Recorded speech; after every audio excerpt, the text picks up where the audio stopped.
Alright guys, TacticalRab back again today. Hope you're all doing well and enjoying your day so far. Welcome back to VALORANT news and plenty to dive into today with the VCT Stage 1 matches almost over, at least ahead of the playoffs. 100 Thieves finally get a victory on the board, but it's still not looking ideal for what this roster is going to have to do to rejuvenate for Stage 2. Very much intrigued to your thoughts in the comment section below. Hit the like button if you enjoyed the video. Subscribe if you are new as always. I'd greatly appreciate it. Really upset the channel. Thank you very much indeed for doing that and for all the support these last few days. This just to mention real quick, because of course the drum we talked about a couple of days ago, Trick versus ShahZaM. ShahZaM was kind of accusing Trick of stream sniping in the games, and Trick kind of comes out with a pretty funny video here, to be honest. My official statement on the stream sniping accusation, part 1 of 53. And basically just, kind of looking at ShahZaM and saying, oh my god, he's looking at another monitor, he must be stream sniping. Obviously, it's satire, he's taking the mic, but he's basically just showing how easy it can be for streamers to look at other people and say, wow, he looked at the monitor, there must be something dodgy going on, right? So, anyway, just so, kind of to round out this situation, it's a frustrating one. I think all parties have been kind of getting involved the last few days. ShahZaM had some responses. I think his teammates had some responses as well. We might dive into it once again in the coming days if things really heat up once more. But again, we've got to talk about the VCT matches in this morning's video. This also from stock, so from Acend, because, well, Guild, there was a lot of European matches going on yesterday. Gambit still haven't played, which are like day by day when no news comes out about what Gambit are doing, whether they can play again.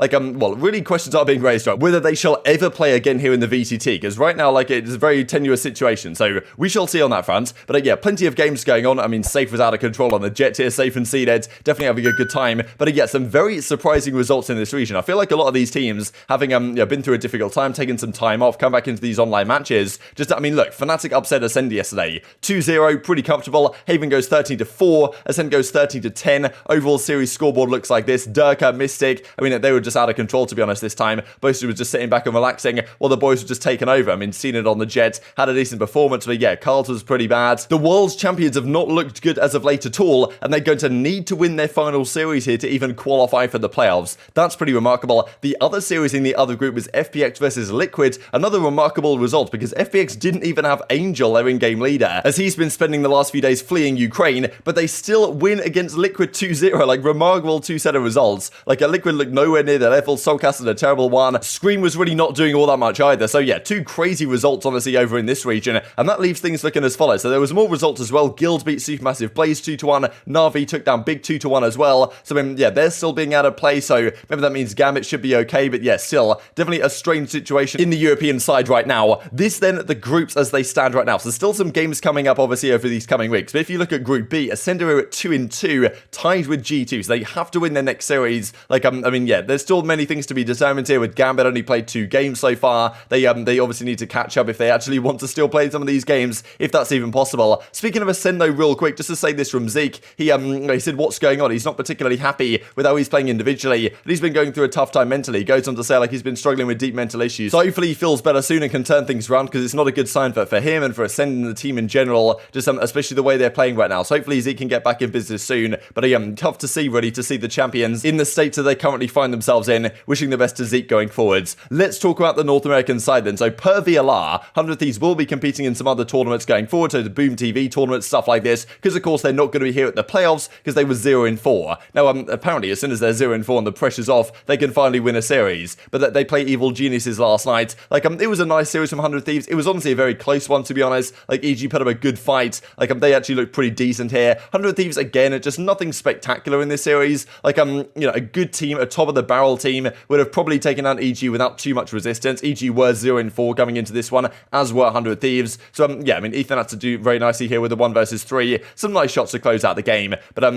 still not really sure what EG is doing, challenging 1-by-1 there. Just another sign that probably a top team, a Cloud9 for example in this region, would not have let the series go like that. They beat 100 Thieves of course not all that long ago. Game 2 goes all the way to a Haven. Both games here were very close though. Evil Geniuses put up a big fight, but it was 100 Thieves in the end that just about got over the line. And well, as Ethan says, 100 Thieves doesn't go 0-5. GG's to Evil Geniuses. So that's the thing. I guess make light of it if you like Ethan, but still not the greatest results ever. 1-4. Don't qualify for the playoffs. Losing to XSET last week basically determined that one. And despite losing this series, they still have some serious questions to answer. That's the thing though. But by winning this series, they put themselves in a somewhat interesting position where, of course, by bringing Bang and JC Sani into the squads, they the question is, are they going to keep these guys? Of course, there's 100 Thieves that even make light of their own situation with all the teams in North America way above them. So make light of it all you like, but 100 Thieves should not be in this situation. That's the thing. If you're G2, you can make light of things, but 100 Thieves, they're kind of here to be successful and to win, right? I know it is kind of funny, but if I was nature, I'd be sitting there thinking, okay, well, I don't really want to be making fun of myself for being bad. Like, I want to be the premier esports organization, not just in terms of, kind of impacting the community in general and the culture in general, but also in terms of winning championships. Right now, the team is nowhere near capable of doing so. Evil Geniuses, also known as X's in groups, thought that was kind of funny, but again, they were already out of that long before this series concluded. This also from JC Steiner then, because that is the question. What are they going to do with these players they've brought in and kind of, on a trial basis most recently? So yeah, finally won a game. It's been fun trialing with 100 Thieves. Glad I had the opportunity. Excited to see what the future holds. So, well, interesting statements. Will he stay with the team? Will Banks stay with the team? Will they make some more changes? Because by winning this series, they maybe give themselves some hope that this team actually could be a long-term solution with more time, with Ethan as the IGL. It's a strange composition.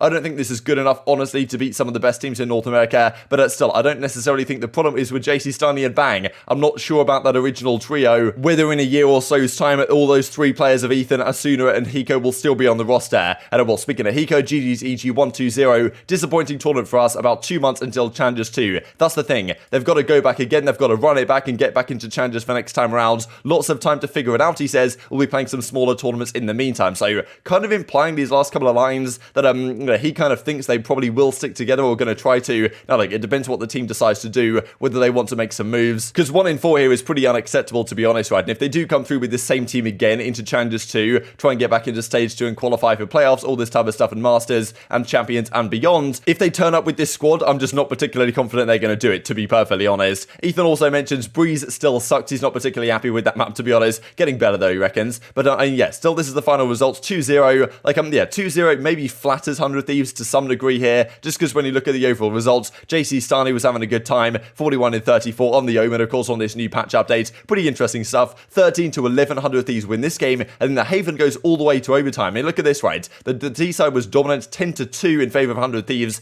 EG do the same thing right back to them, then 100 T win the OT. So, yeah, definitely did not make it easy for themselves. Almost choked this game too on the Haven, but yeah, get over the line in the end. Still, not incredibly impressed with this roster, but still, what do you do with it, right? Because Bang and JC Starney, like, yes, Bang doesn't have the greatest series here, but I honestly thought watching these guys, they're solid players. They could do a number for a team like this, but surely if 100 Thieves really want to be a big contender, they've got to consider some blockbuster moves here, right? I mean, Sinatraa said not too long ago, he just doesn't think they really have any players that have incredible star power as some of the other rosters do. Asuna says, like, expect the unexpected. Glad to be back here, says Eccles in the reply. So, yeah, that's obviously not going to be the case, but still, that's the thing. People have been tweeting about some big changes happening. Whether they happen already, I don't really know, but who knows, right? After Masters or something, teams can make some changes. 100 Thieves might have some options on the table. They tried Eccles and babybay, it didn't work. The team hasn't really got better since they got rid of them. Lots of work for these guys still to do going forwards. The final series of the day was LG versus XSET. This is a massive one in terms of getting the proper seeding that these teams wanted going into the playoffs. So, well, winning this one gave you the 3rd seed, losing it gave you the 4th seed. Not the biggest deal in the world, but still a pretty big deal depending on who they might play. We'll have a look at that here from the other group here in just a second. But XSET win this one a 2-0. Relatively comfortable, to be honest, this one at the end of the day. Breeze goes 13-5, Split goes 13-11. The overall series stats look like this. So yes, XSET definitely the better team. They beat 100 Thieves, of course, last week as well. Crow was plus 16, Dephh was plus 10. Like, yeah, it's going to be difficult to beat the team when they're on that type of form.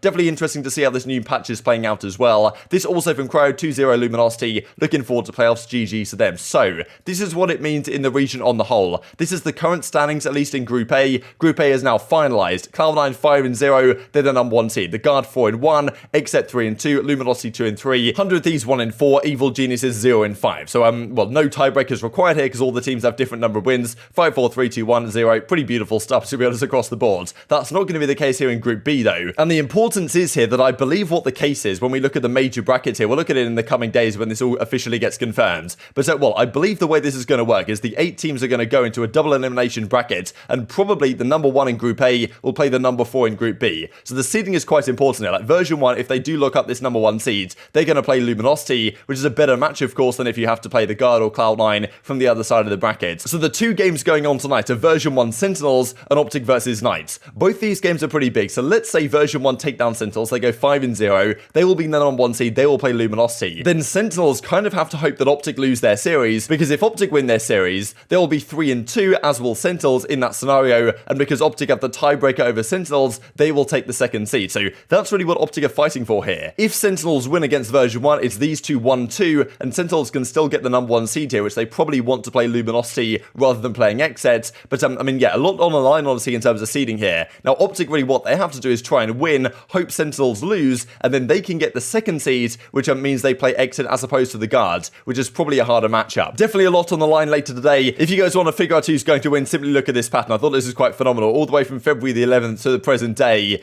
all the matches in the Guard, at least as on VLR, or in Group A, sorry, from the Guard as an example team, on VLR, look like the following. 3 on the left, 3 on the right, 3 on the left, 3 on the right, 3 on the left. So maybe the panel will continue in the other group. But very much intrigued to your thoughts on all this stuff in the comment section below. Hope you guys enjoyed the video. If you did enjoy it, hit the like button, tell us the YouTube gods, this is a good video. I just like you should see it as well. And I've grown the competitive Valorant community. Thank you much as always. Take care. I don't want to see you next time. Spike is not planted. It's in the hands of EG. They have the wall to work with as well. There's so much working against Ethan. Forward force. Great shot though. Finds one.